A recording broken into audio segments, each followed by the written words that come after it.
Bonjour et bienvenue à l'émission Vie de foi. Aujourd'hui, nous allons parler d'un sujet très important, mais juste avant, j'aimerais vous inviter à revoir un peu ce qu'on a vu ensemble cette semaine. Quand nous parlons de la prescription divine contre la dépression, bien, on a touché certains points qui sont très, très importants et j'aimerais vous encourager à visiter le site web enseigne-moi.com si vous avez raté une émission parce qu'on a vu des choses très importantes. Par exemple, comment vaincre le découragement. Nous réalisons que dans le corps de Christ, il y a plusieurs personnes qui vivent constamment dans le découragement et même certaines personnes vont arriver au point d'une dépression profonde. Mais ce que Dieu veut pour nous, c'est qu'on puisse recevoir sa prescription divine pour justement être affranchi de la dépression, ce qui n'est certainement pas la volonté de Dieu pour nous d'être accablés, écrasés comme ça et finalement passer à côté de notre vie. La dépression, c'est terrible et Dieu a des projets de paix pour nous tous. Amen. Donc, une autre chose qu'on a vu ensemble, c'est comment vaincre les cycles de défaite ou d'échec. Il y a des gens qui vivent d'échec en échec et puis on a vu certaines choses qui sont des sources d'échec dans une vie. Donc, on veut supprimer ces choses-là. Au lieu d'aller d'échec en échec, on va de victoire en victoire. Ensuite, on a vu comment vaincre mes mauvaises pensées. Il y a des gens qui vivent constamment dans un trouble au niveau de leurs pensées. Ils sont négatifs et c'est certain, si nous pensons d'une façon négative, on entretient toutes sortes de pensées qui viennent nous tirer vers le bas. Bien, c'est difficile pour nous d'être libres de ce découragement qui revient constamment. Donc, on a vu comment on pouvait vaincre ces mauvaises pensées. Et hier, on a vu comment vivre sans regret. D'autres personnes sont tourmentées par des regrets du passé et puis ne peuvent pas avancer dans leur vie parce qu'ils vivent dans le regret. Donc, aujourd'hui, on va voir maintenant le point culminant, comment vivre dans la joie.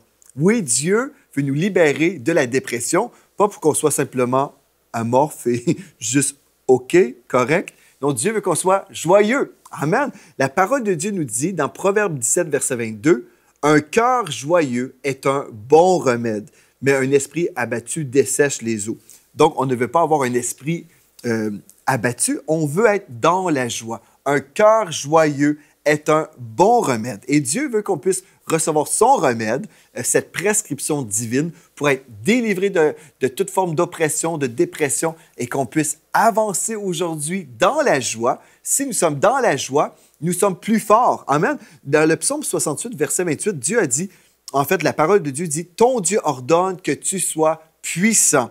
Affermis, ô Dieu, ce que tu as fait pour nous.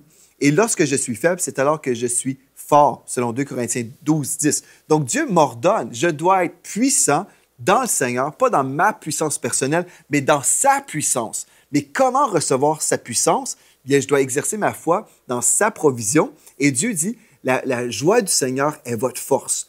La joie du Seigneur est notre force, notre puissance.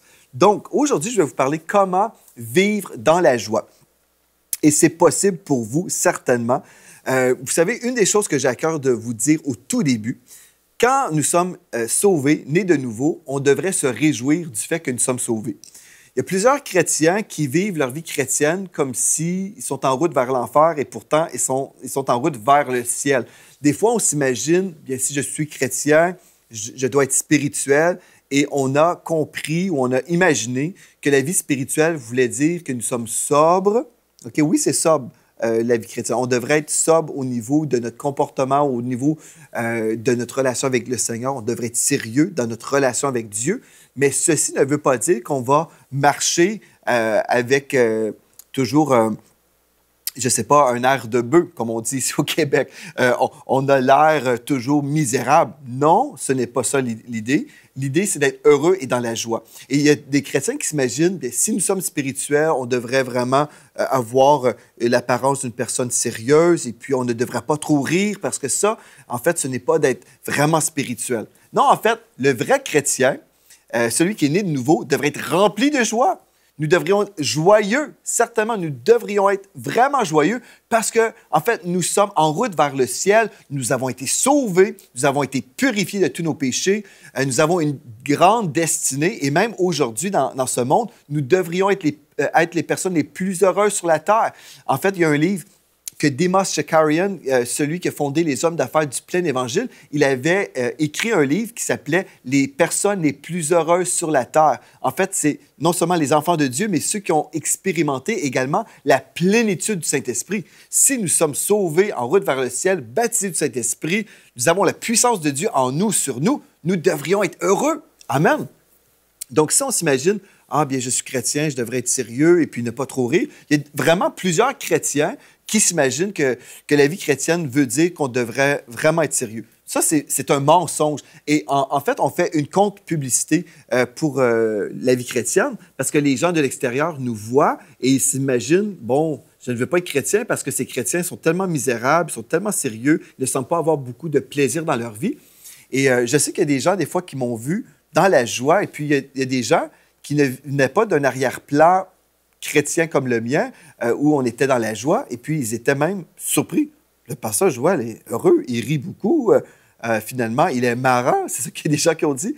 Ben oui, mais la vie chrétienne, c'est comme ça, on devrait être heureux, on ne devrait pas être comme en dépression. Non, on devrait être heureux. Amen. Donc j'espère qu'on fait du ménage dans le monde francophone aujourd'hui, si vous avez cru que la vie chrétienne, c'était autre chose. Et j'aimerais vous dire une chose au tout début aussi. Prévoyez des moments où vous allez expérimenter la joie. Oui, vous pouvez déjà prendre une décision aujourd'hui. Bien, moi, je vais me créer des opportunités où je serai dans la joie. Si vous aimez, je ne sais pas, aller manger avec votre épouse, votre époux, bien, organisez-vous des belles sorties. Vous avez des enfants, organisez des événements dans la famille où vous allez avoir du plaisir ensemble. Vous devriez rire, avoir du plaisir. C'est ça la vraie vie chrétienne. Amen. Donc, moi, je me souviens, il y a plusieurs années, j'étais dans une mission où j'avais été prêché dans l'Arctique canadien.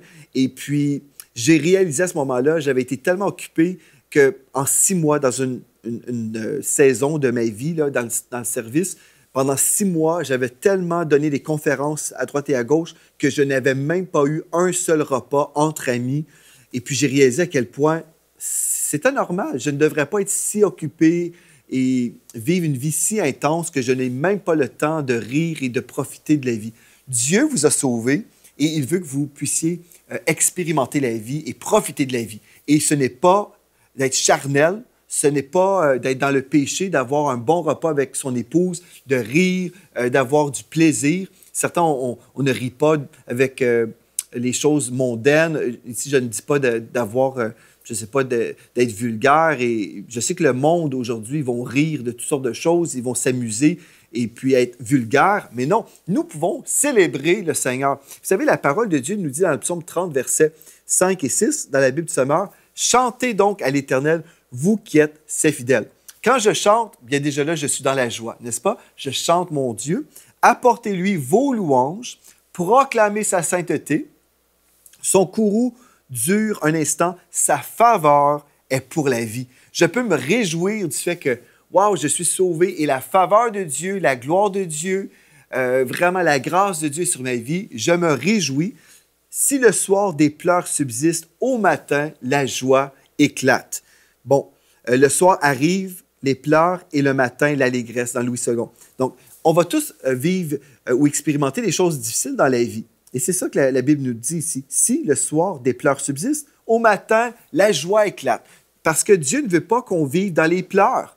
Oui, on va pleurer avec ceux qui pleurent, et la Bible nous dit aussi de se réjouir avec ceux qui se réjouissent. Donc, on devrait comprendre, oui, il y a des moments dans une vie où on a besoin de soutenir un frère ou une sœur dans l'épreuve. Oui, nous sommes là. On ne sera pas en train de rire et puis de se réjouir quand quelqu'un vient de perdre, par exemple, un bien-aimé. Non, on va être compatissant, nous serons sensibles. Certainement, OK, il faut user de la sagesse que Dieu nous donne, mais Dieu ne nous appelle pas à vivre dans le deuil. Non, la vie chrétienne, ce n'est pas une vie dans le deuil. La vie chrétienne, c'est une vie en abondance.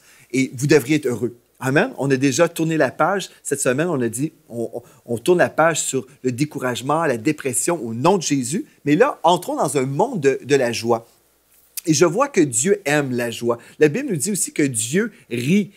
Dieu rit concernant ses ennemis. Pourquoi? Parce qu'il est victorieux. Jésus a été victorieux à la croix. Il nous a libérés de la domination du péché. Il nous a libérés de toutes les choses, toutes les attaques de l'ennemi. Le Seigneur Jésus a été victorieux à la croix il y a 2000 ans. Donc, Déjà, on peut se réjouir de ce fait merveilleux. Mais là, pour vous, j'aimerais vous dire, vous savez, Dieu croit tellement dans l'importance de la joie que je me souviens, il y a plusieurs années, ma grand-mère a été visitée par le Saint-Esprit lors d'une réunion. Elle s'est mise à rire. Et même ma mère, je sais aussi, et mon épouse récemment. On priait ensemble et puis mon épouse a commencé à rire, à rire, à rire profondément. Pourquoi? Parce que la joie du Seigneur est notre force. Et Dieu veut nous rafraîchir spirituellement. Et il y a des moments comme ça, dans la présence de Dieu, où l'Esprit de Dieu vient sur nous, on prie pour un sujet, peut-être un sujet qui est difficile, peut-être une situation qui est lourde, mais dans la présence de Dieu, Dieu vient et nous rafraîchit et nous rions. Gloire à Dieu. La joie du Seigneur est notre force ou notre puissance. Et je crois que la joie du Seigneur, en fait, est une puissance surnaturelle. Vous êtes dans le milieu d'une épreuve, bien, la joie du Seigneur est votre portion. Gloire à Dieu. Cette joie est là pour vous rafraîchir, pour vous donner le courage et la grâce pour surmonter toute épreuve. Gloire à Dieu. Amen. Donc, on a vu, si le soir des pleurs subsiste, au matin, la joie éclate. Au matin. Ceci veut dire, pendant la nuit, OK, Dieu va nous restaurer. On a pleuré, mais le matin, la joie éclate le matin. Ce qui veut dire, on ne devrait pas vivre dans le deuil éternellement.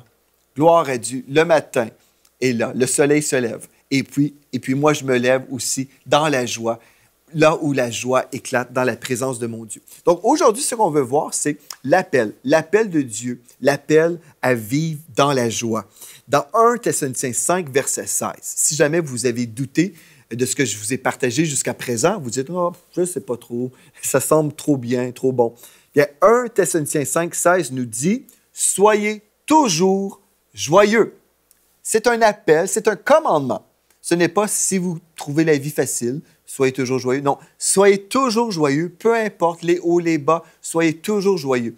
Et vous allez dire, mais comment être toujours joyeux? Ça ne fait aucun sens parce qu'on a déjà dit, on a mentionné le texte qui dit « pleurer avec ceux qui pleurent ». Est-ce qu'on peut être dans la joie et pleurer en même temps? Oui, en fait, parce que la joie est une force surnaturelle que Dieu nous donne.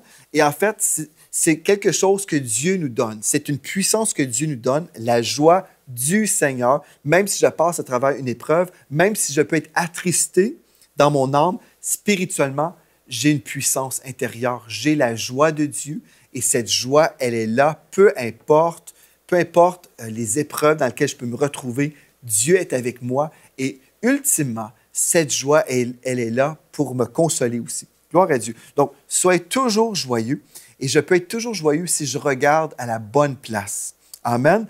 Dans Romains 12, verset 15, le texte que j'ai déjà mentionné, « Réjouissez-vous avec ceux qui se réjouissent, pleurez avec ceux qui pleurent ».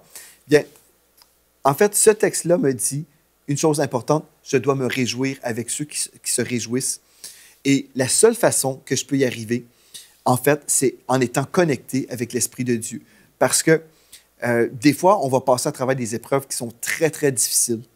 Mais si je sais que mon Dieu me dirige, que mon Dieu est présent avec moi, que mon Dieu me soutient, je peux expérimenter la joie, même si je perds un bien-aimé. Comme a été mon cas, la joie du Seigneur a été ma force, a été mon refuge aussi. Le Seigneur est pour nous un refuge qui ne manque jamais dans la détresse. Gloire à Dieu. Dans 1 Thessaloniciens 4, 13, il est écrit « Nous ne voulons pas, frères, vous laisser dans l'ignorance au sujet de ceux qui sont décédés, afin que vous ne soyez pas tristes de la même manière que le reste des hommes qui n'ont pas d'espérance. » Donc, Dieu ne veut pas qu'on soit triste comme le reste des hommes. Parce que dans notre monde, sans Dieu, bien, quand on perd quelqu'un, la personne est perdue, elle est partie pour toujours, et puis on ne verra plus jamais cette personne-là.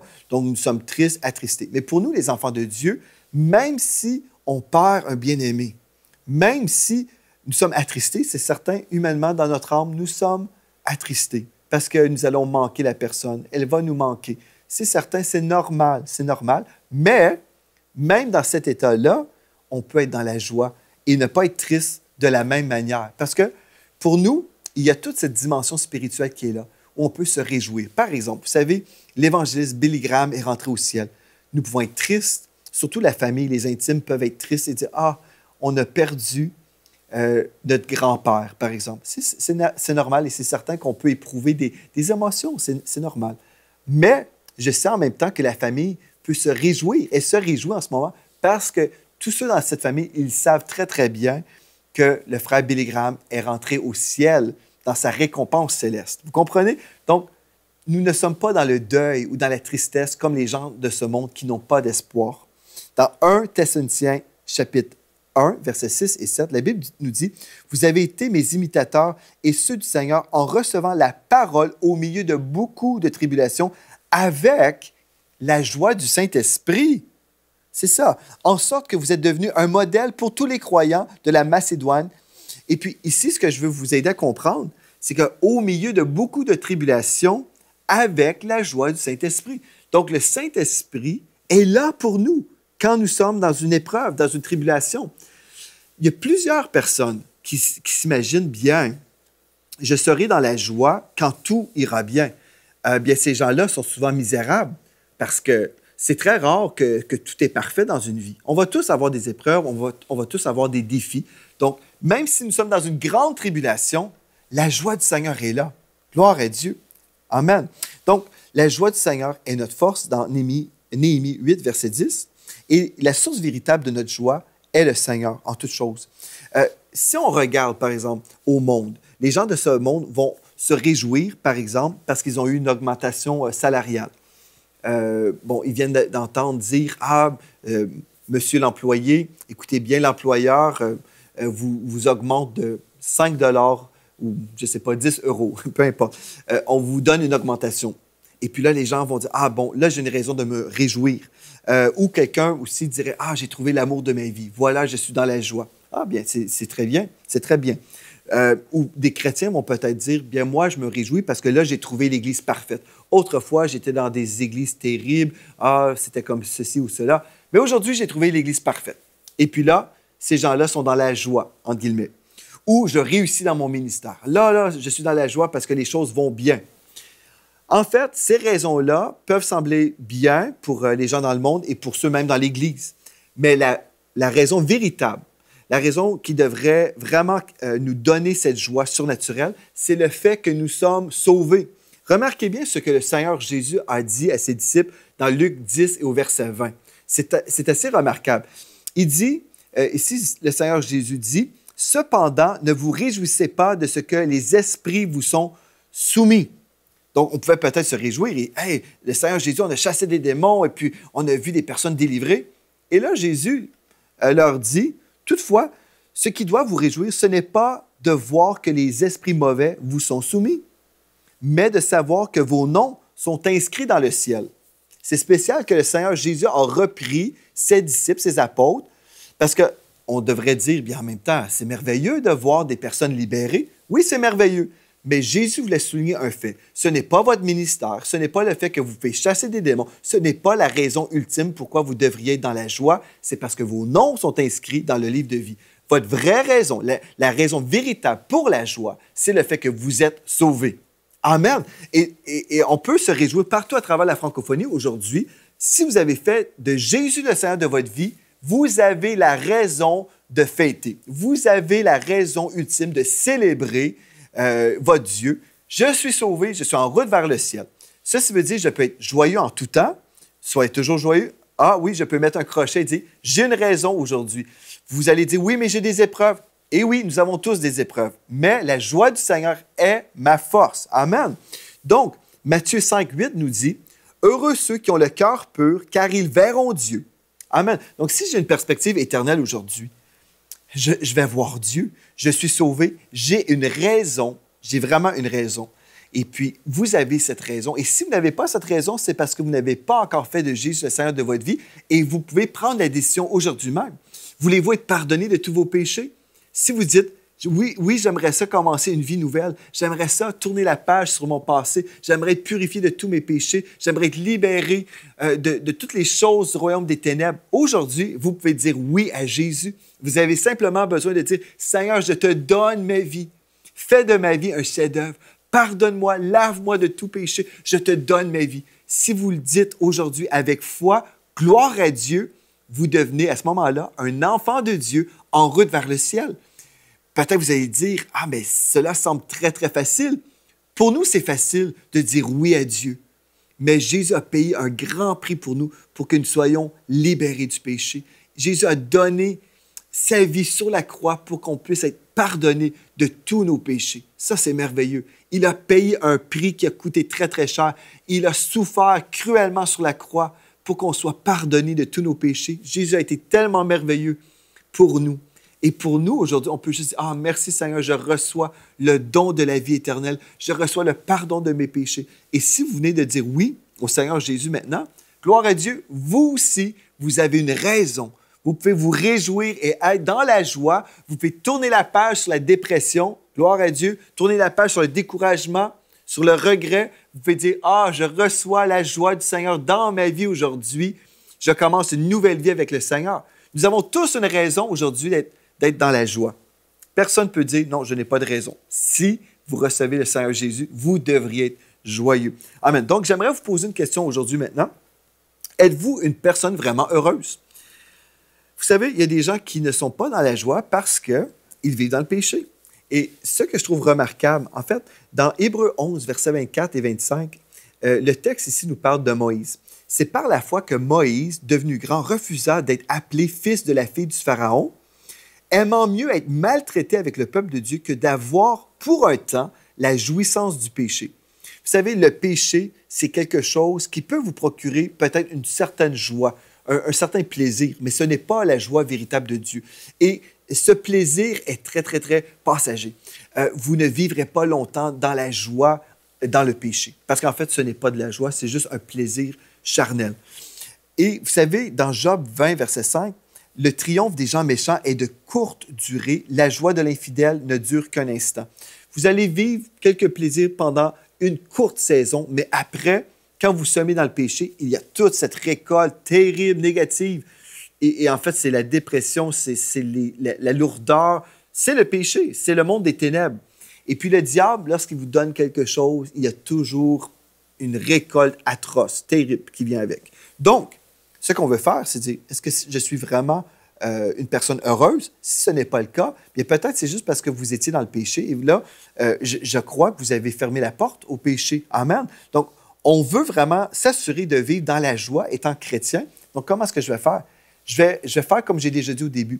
Je vais me créer des opportunités pour vivre dans la joie dans ma famille. Je vais profiter de la vie. Je vais évangéliser aussi, mais je vais évangéliser avec un sourire, pas parce que je sers le Seigneur croyant toujours que c'est lourd et difficile la vie chrétienne. Non, il faut changer cette mentalité dans le peuple francophone.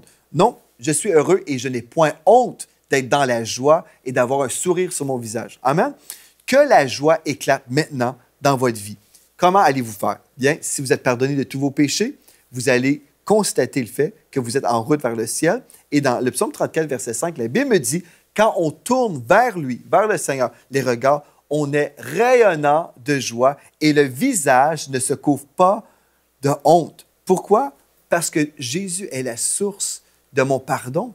Il nous purifie de tout péché et il est la source de mon bonheur. Gloire à Dieu. Dans le psaume 30, verset 12, la Bible dit, « Tu as transformé mes pleurs en une danse de joie et tu m'as ôté mes habits de deuil pour me revêtir d'un habit de fête, afin que de tout mon cœur et sans me lasser, je te chante, Éternel, mon Dieu, je te louerai à jamais. » Et dans le psaume 28, verset 7, « Mon cœur bondit de joie. » Alléluia. Dans le psaume 16, verset 11, « Tu me feras connaître les sentiers de la vie. Il y a d'abondantes joies devant ta face. » Gloire à Dieu. Donc, je vais regarder au Seigneur. Il est la source de mon pardon. Il est la source de mon salut.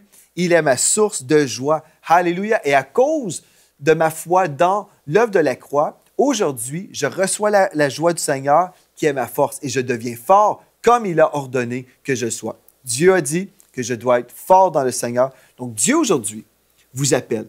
Il vous appelle vraiment. Vous pouvez prendre la décision dès maintenant.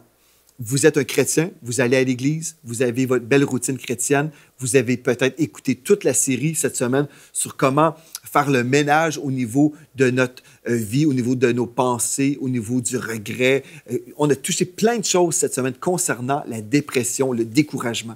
Vous avez entendu ces choses-là, vous avez pris des bonnes décisions, je l'espère. Aujourd'hui, on est rendu là. On est rendu là, au summum de la montagne. On peut prendre la décision. Non seulement je ne veux plus marcher dans la dépression et être découragé, être un sujet de découragement sûrement aussi pour les gens que je côtoie. Mais aujourd'hui, je crois dans la parole de Dieu qui dit « La joie du Seigneur est ma force ».